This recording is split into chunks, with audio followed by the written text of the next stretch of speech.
We don't need to troll it anymore. We don't need to go over it. Shedeur Sanders has finally been drafted. So, I wanted to make a video on this real quick just because, to follow up. We're going to do some follow up to everywhere every quarterback's going to go. Like, yes, we're going to talk about Jalen Milroe going to the Seahawks. We're going to talk about Tyler Show going to the Saints. I'll probably give a reaction video on that.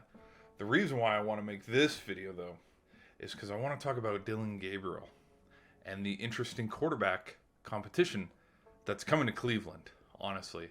I think it's really interesting that the fact of the matter, why is Cleveland drafting 2 quarterbacks? Like, I think we knew, gosh, if you were a quarterback, if you were going to be a certified starter, there's 3-4 places you could go because there's teams that actually need a quarterback. But, like, the Bills don't need a quarterback. They have Josh Allen, Chiefs, Ravens. Like, there are places that don't need a quarterback. Well, let's take the Packers, for example. The Packers drafted Sean Clifford. We don't need Sean Clifford. We don't need Pratt from Tulane. We've let those guys go a handful of times. But what I find interesting is that Cleveland used one of their picks to go get Dillon Gabriel, and I was like, okay, all right. Do I think he's going to be successful with Cleveland? Who the hell knows? It's Cleveland. Like, sometimes they're good, sometimes they're bad. But then, in the 5th round, they draft Shedeur too. So I think what's going on right now is we have 3 young QBs. I know Kenny Pickett's been in the league for a handful of years, but we saw how his first couple of years went with the Steelers, and he's been sitting behind the bench on the Eagles with Tanner McKee, sitting behind Jalen Hurts in that QB room for the Eagles. Now, so I think him going over to Cleveland, Dorian Thompson-Robinson going to the Eagles, setting up a QB room with 3 QBs with Dillon Gabriel, Kenny Pickett, sorry, trying to say these names all fast, and then Shedeur Sanders. I think it's a low risk, high reward situation.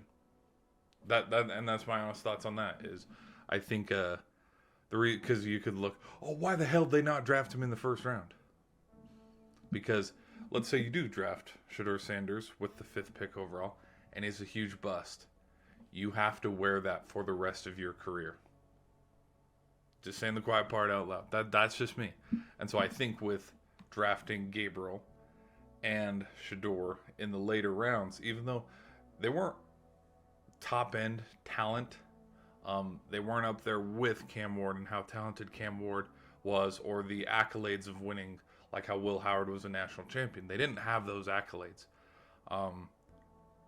But if you just take the heat off, let the TV come, cover the 1st round, we all get happy, we love the 1st round, let that go away, and then catch one of these quarterbacks in the 2nd round. That's where you find a little missing gem. You know what I'm saying? So that's my thoughts on that. I think we'll see what's going on. Either way, I think both of these guys could tear it up, whether it's the UFL, the XFL, and we'll just see, man. It's Cleveland.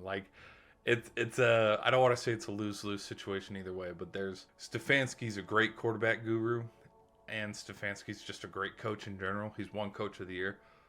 But we'll just see. We'll just see how it fares out because it is Cleveland. So, that's my thoughts on that, guys. What do you think? Do you think Dillon Gabriel's the starter? Do you think Shedeur's the starter? Or is Cleveland just going to go back into its Cleveland ways for the next some odd years? See you in the next one.